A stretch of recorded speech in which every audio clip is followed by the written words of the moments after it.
Hello everyone, स्वागत है आपका एक बार फिर से हमारे यूट्यूब चैनल में।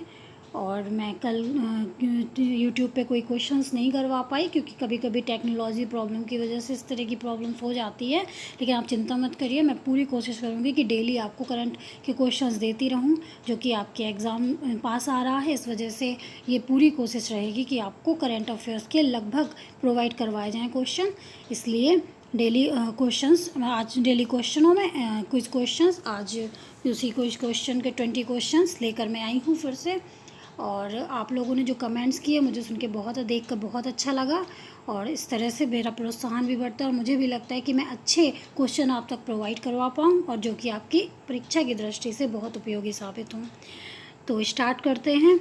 पहला क्वेश्चन है हमारा कि कोरोना वायरस से मुक्त होने वाला देश, पहला देश राज्य, एक मिनट फिर से स्टार्ट करते हैं। कोरोना वायरस से मुक्त होने वाला देश का कौन सा पहला राज्य ऐसा बना? क्योंकि जब शुरुआत में कोरोना हुआ था तो सबसे पहले ऐसा जो राज्य बना था जो कोरोना से पूरी तरह मुक्त हुआ था तो वो था गोवा।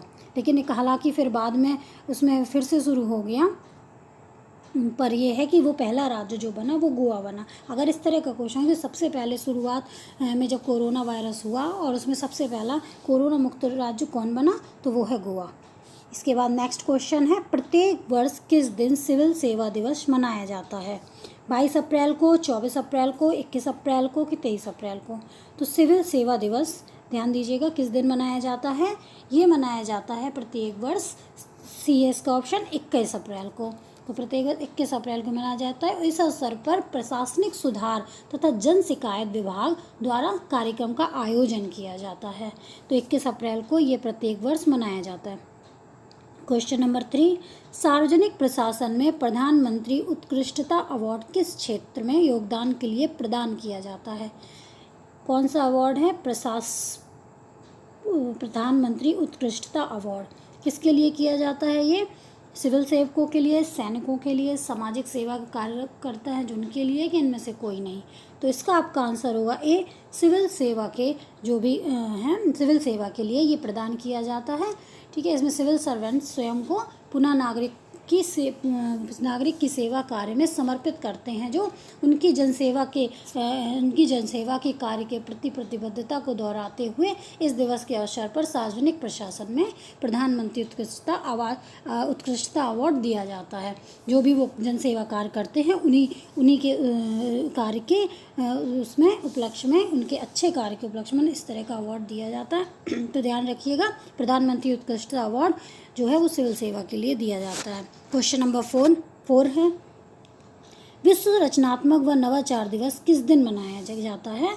21 अप्रैल को, 22 अप्रैल को, 23 अप्रैल को कि 24 अप्रैल को? तो इसका आपका आंसर होगा 21 अप्रैल को। विश्व रचनात्मकता नवाचार दिवस 21 अप्रैल को मनाया जाता है।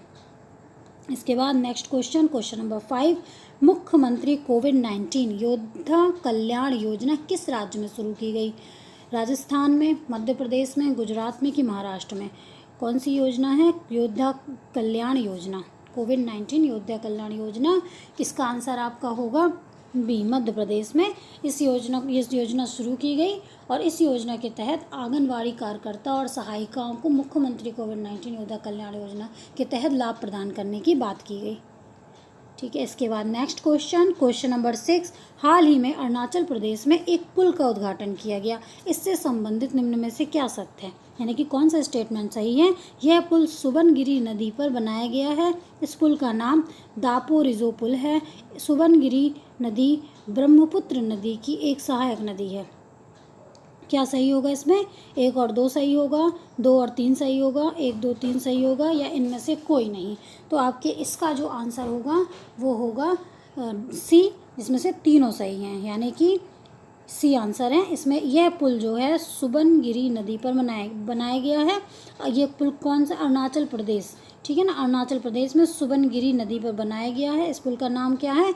दापो रिजो पुल। दापो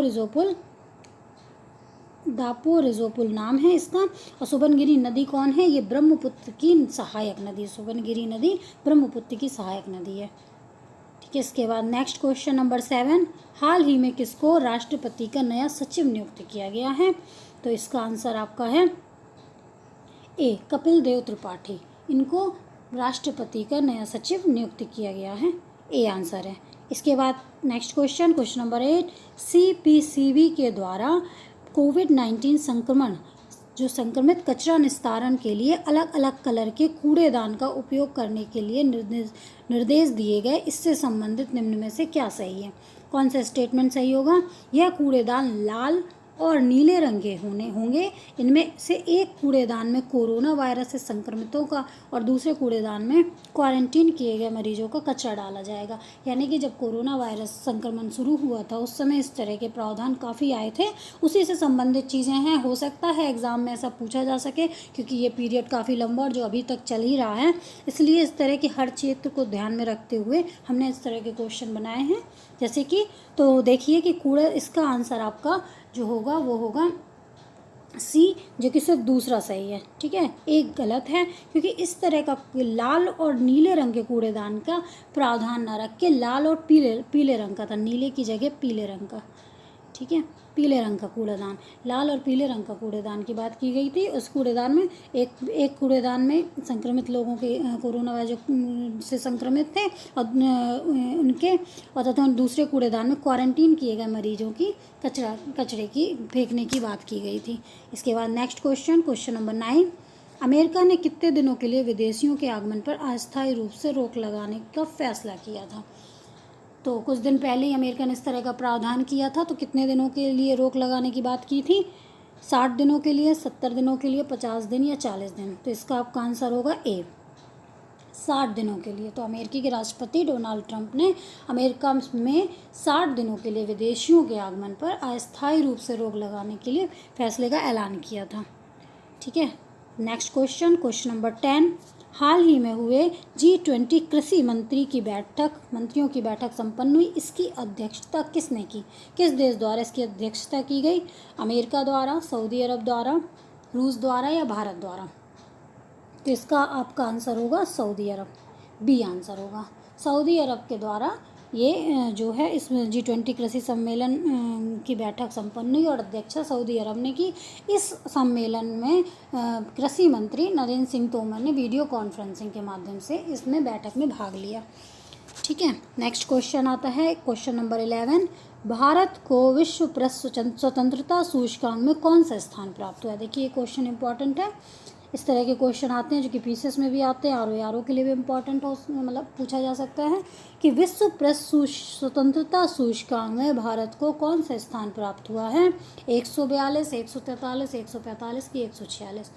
तो इसमें आपका आंसर है ए, 142। 142वां नंबर स्थान प्राप्त हुआ है। ठीक है, इसके बाद नेक्स्ट है क्वेश्चन नंबर 12, किस राज्य द्वारा सुजलाम सुफलाम जल संचय अभियान की शुरुआत की गई? सुजलाम सुफलाम जल संचय अभियान, गुजरात, महाराष्ट्र, उत्तर प्रदेश की मध्य प्रदेश? तो इसमें आपका आंसर होगा ए होगा गुजरात। सुजलाम सुफलाम की शुरुआत की गई। ठीक है, तीसरे चरण की शुरुआत की गई। इसमें इस अभियान को 10 जून तक लागू रहने की बात की गई थी कि 10 जून तक लागू रहेगा। अब आगे बढ़ाया गया कि इस चीज़ का प्रावधान क्लियर नहीं किया गया, लेकिन ये सुजलाम सुफलाम ये जो अभियान है ये किस राज्य सरकार ने शुरू किया है? गुजरात सरकार द्वारा शुरू किया गया, जो जल संचय से संबंधित है, जल संरक्षण से संबंधित अभियान है। इसके बाद नेक्स्ट क्वेश्चन, पुणे नगर निगम ने हाल ही में साइम मोबाइल एप्लीकेशन लॉन्च की। एप्लीकेशन के द्वारा किसकी निगरानी की जाएगी? यानी कि साइम मोबाइल एप्लीकेशन किसकी निगरानी के लिए की गई? इसका आंसर मतलब होगा ए ऑप्शन दिया है, अस्पतालों की निगरानी के लिए, कोरोना वायरस से संक्रमित लोगों की निगरानी के लिए, होम क्वारंटीन लोगों की निगरानी के लिए, कि जमातियों की निगरानी के लिए? तो इसका आपका आंसर होगा होम, जो क्वारंटीन लोग हैं उनकी निगरानी के लिए इस तरह की ऐप चलाई गई थी, साइम मोबाइल एप्लीकेशन। इसका सी आंसर है, साइम मोबाइल एप्लीकेशन। इसके बाद नेक्स्ट है team mask force. Team mask force किसके द्वारा बनाई गई? भारतीय क्रिकेट कंट्रोल बोर्ड द्वारा, अंतर्राष्ट्रीय क्रिकेट कंट्रोल बोर्ड द्वारा, भारतीय बैडमिंटन संघ द्वारा, या उपरोक्त में से कोई नहीं? तो इसका आपका आंसर है ए, भारतीय क्रिकेट कंट्रोल बोर्ड द्वारा इस तरह की मास्क फोर्स टीम जो मतलब गठित बोर्ड द्वारा गठित की गई थी। इस तरह का फोर्स टास्क जिसमें क्या किया था, भारत के सबसे सम्मानित क्रिकेटर जैसे सचिन तेंदुलकर, विराट कोहली, सौरव गांगुली और राहुल द्रविड़ आदि ये सब शामिल हुए थे। इस तरह की ये कोरोना वायरस से संक्रमित लोगों या कोरोना वायरस से बचने के लिए प्रचार प्रसार फैलाने के लिए कि लोग कैसे बचें, इसलिए गठित की गई थी। इसके बाद नेक्स्ट क्वेश्चन नंबर 15, भारत सरकार ने किसानों को अपनी उपज को मंडियों तक पहुंचाने में मदद करने के लिए कौन सी एप्लीकेशन लॉन्च की? यानी कि किसान अपनी उपज का मंडियों तक कैसे पहुंचाएं, इसके लिए एक ऐप लॉन्च की गई। कौन सी ऐप थी? किसान कल्याण ऐप, कृषि रथ ऐप, कृषि सहयोग ऐप या इनमें से कोई नहीं। तो आपका इसका आंसर होगा बी, कृषि रथ ऐप। भारत सरकार ने किसानों के लिए इस तरह की ऐप शुरू की ताकि वो अपनी सामग्री जो हैं, माल जो हैं, वस्तुएं जो हैं, उत्पादन को आराम से बाज़ार में पहुंचा सकें और उनको इस तरह की सुविधा प्रदान करने के लिए कृषि रथ ऐप की शुरुआत की गई। इसके बाद नेक्स्ट है, किस ऐप से यूज़र से संबंधित डाटा के लीक होने के मामले सामने आए जो एक वीडियो कॉलिंग ऐप है? कौन सी ऐसी ऐप थी जिससे यूज़र्स जो यूज़ करते हैं उससे संबंधित डाटा चोरी होने की, लीक होने की बात की? WhatsApp, Facebook messenger, zoom app की जैम ऐप? क्योंकि बहुत चर्चा में भी रहा था, तो वो आपका इसका आंसर होगा सी, जूम ऐप। जूम ऐप काफ़ी चर्चा में भी रहा, काफ़ी सुनने में आया पेपरों में भी, तो इस तरह पूछ सकते हैं। तो इसमें क्या था, ये एक वीडियो कॉलिंग सुविधा भी प्रदान करता है और इसकी डाटा लीक होने की बात की गई थी। इसके बाद नेक्स्ट है, अंतर्राष्ट्रीय मुद्रा कोष ने वर्ष 2020 और 21 के लिए भारत की आर्थिक वृद्धि दर कितने प्रतिशत रहने की अनुमान लगाया है? अंतर्राष्ट्रीय मुद्रा कोष ने, ध्यान दीजिएगा, 1.9%, 1.8%, 1.5% की 1.6%। तो इसका आपका आंसर होगा ए, 1.9%। इसने अनुमान लगाया है कि 1.9% 2020 और 21 में आर्थिक वृद्धि दर रहेगी। इसका नेक्स्ट क्वेश्चन कि हाल ही में अंतर्राष्ट्रीय मौद्रिक और वित्तीय समिति की बैठक हुई जिसका शीर्षक क्या था? अंतर्राष्ट्रीय मौद्रिक और वित्तीय समिति की बैठक, इसका शीर्षक ए ऑप्शन है, असाधारण कदम असाधारण परिस्थिति, सहज कदम सहज परिस्थिति, असाधारण परिस्थितियाँ असाधारण कदम, सहज परिस्थितियाँ असाधारण कदम। तो इसका आपका आंसर होगा सी, असाधारण परिस्थितियाँ असाधारण कदम। ठीक है, असाधारण परिस्थितियाँ असाधारण कदम। ये वीडियो कॉन्फ्रेंसिंग के माध्यम से इस तरह की बैठक हुई थी जिसमें ये शीर्षक रखा गया था, असाधारण परिस्थितियाँ असाधारण कदम। इसके बाद नेक्स्ट है, हाल ही में भारतीय रिजर्व बैंक ने रिवर्स रेपो दर में कमी की है। रिवर्स रेपो दर कितने प्रतिशत कर दी गई? रिवर्स रेपो दर घटा करके कितनी कर दी गई? 3.33%, 3.75%, 4.4% की 5.15%। तो इसका आपका आंसर होगा 3.3%, 3.75, सॉरी बी ऑप्शन होगा, 3.75% घटा करके कर दी गई है। और रेपो रेट जो है वो 5.15% से घटा के 4.4% कर दी गई। पूछा जा सकता, ध्यान दीजिएगा, 4.4% कर दी गई है। रिवर्स रेपो दर 3.75%। इसके बाद नेक्स्ट है, राष्ट्रीय खरीफ सम्मेलन 2020 कहाँ आयोजित किया गया? राष्ट्रीय खरीफ सम्मेलन 2020 का आयोजन दिल्ली में हुआ कि कोलकाता में हुआ कि मुंबई में हुआ कि नोएडा में हुआ? तो इसका आंसर है ए, दिल्ली में। राष्ट्रीय खरीफ सम्मेलन का आयोजन दिल्ली में किया गया था।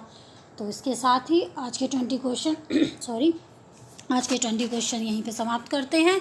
कल आपसे फिर मिलेंगे। आप इसी तरह हमारे साथ जुड़े रहिए। आप सब्सक्राइब कर लीजिए ताकि आपके पास नोटिफिकेशन पहुंच जाए, आपको जुड़ने में आसानी रहे और जब भी मैं डालूं वीडियो तो आपको तुरंत उपलब्ध हो जाए। Okay, thank you.